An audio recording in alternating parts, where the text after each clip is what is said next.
କାଲି ଆମ ଭାଇର ପ୍ରି ୱେଡିଂ ଥିଲା ତ ଆମେ ବାହାରି ଗଲୁ ସକାଳୁ ସକାଳୁ ବୋଲରରେ ଦେଖନ୍ତୁ ସେ କେମିତି ହସୁଛି। ତାପରେ ଆମେ ଯାଇକି ଲୋକେସନରେ ପହଞ୍ଚି ଗଲୁ। ଦେଖନ୍ତୁ ଲୋକେସନଟା ବହୁତ ସୁନ୍ଦର ଜାଗା ଶ୍ରୀଚନ୍ଦ୍ର ଏଇ ଯୋଉ ମନ୍ଦିର ଆପଣ ମାନେ ବି ସେଠି ଉପଲବ୍ଧ କରିପାରିବେ। ଏଠି ଆମର କ୍ୟାମେରା ବାଲା ଆଉ ଡାଇରେକ୍ଟର ସବୁ ଛିଡା ହେଇଛନ୍ତି। ଦେଖନ୍ତୁ ଆମ ଭାଉଜଙ୍କର ଭଉଣୀ ତାଙ୍କ ଚୁଟିକି ଭଲସେ କୁଣ୍ଡେଇ ଦେଲା ଆଉ କୁଣ୍ଡେଇ ସାରିବା ପରେ ସୁଟିଂ ଆରମ୍ଭ ହେଇଗଲା। ଦେଖନ୍ତୁ କେମିତି ସୁଟିଂ ହଉଛି ଆଉ ଏଠି ଗୋଟେ ବହୁତ ଭଲ ଜାଗାଟେ ଥିଲା ତ ମୋର ବହୁତ ପସନ୍ଦ ହେଇଗଲା। ତାପରେ ଏ କଣ ଆଉ ଗୋଟେ ଲୋକେସନ ଆମେ ପହଞ୍ଚିଗଲୁ। ଇଏ କିଏ?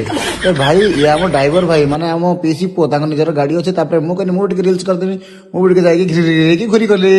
ୱାଓ କେତେ ବଢିଆ ଜାଗା। ତାପରେ ପୁଣି ପ୍ରି ୱେଡିଂ ସୁଟ୍ ଆରମ୍ଭ ହେଇଗଲା।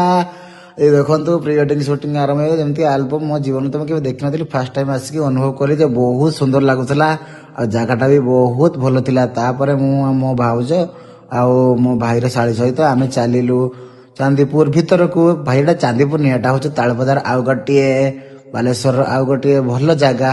ତାପରେ କ୍ୟାମେରାମ୍ୟାନ କହିଲେ ତମେ ଏଠି ରୋମାଣ୍ଟିକ ପୋଜ ଦିଅ ତ ସେମାନେ ସବୁ ଗୋଟେ ଟଲର ପାଖରେ ଯାଇ ରୋମାଣ୍ଟିକ ପୋଜ ଦବାରେ ଲାଗିଲେ। ଆଉ ଦେଖନ୍ତୁ ଏଠି ଶାଳୀ ମଶାଇ ଭିଡିଓ କରୁଛନ୍ତି ତ କାମ କିଛି ନାହିଁ। ମୁଁ ଡାକିଲି ଆରେ ଏଟା ଶୁଣ ଏଇ ଶୁଣୁଛ ନା ଏଇ ହଁ କେତେ ଥର ଡାକିଲାରେ ସେ ଅନେଇଲେ। ତାପରେ ଏଠି ଦେଖନ୍ତୁ ପୁଣି ରୋମାଣ୍ଟିକ ସିନ୍ ଚାଲିଲା। ଏ ଗୀତଟିର ନାଁ କଣ କିଏ ଗେସ୍ କରିକି କହିପାରିବ ତ କୁହନ୍ତୁ।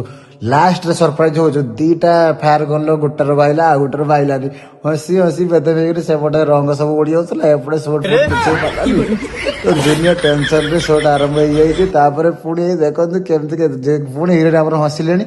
ତାପରେ ରାତିରେ ପୁଣି ଆମେ ଘରକୁ ଫେରିଲୁ ତ ଘରୁ ଫେରୁ ଫେରୁ ଫେରୁ ଫେରୁ ରାସ୍ତାରେ ଗୋଟେ ଭାଲୁ ଦେଖିଲୁ କିନ୍ତୁ ଭାଲୁଟା ସୁଟ୍ କରି ହେଲାନି। ଲେଟ୍ରେ ପହଞ୍ଚିକି ମୁଁ କମ୍ପ୍ୟୁଟର ଅନ୍ କରିଦେଲି ଆଉ ତାପରେ ଏଡିଟିଂ ଆରମ୍ଭ କରିଦେଲି।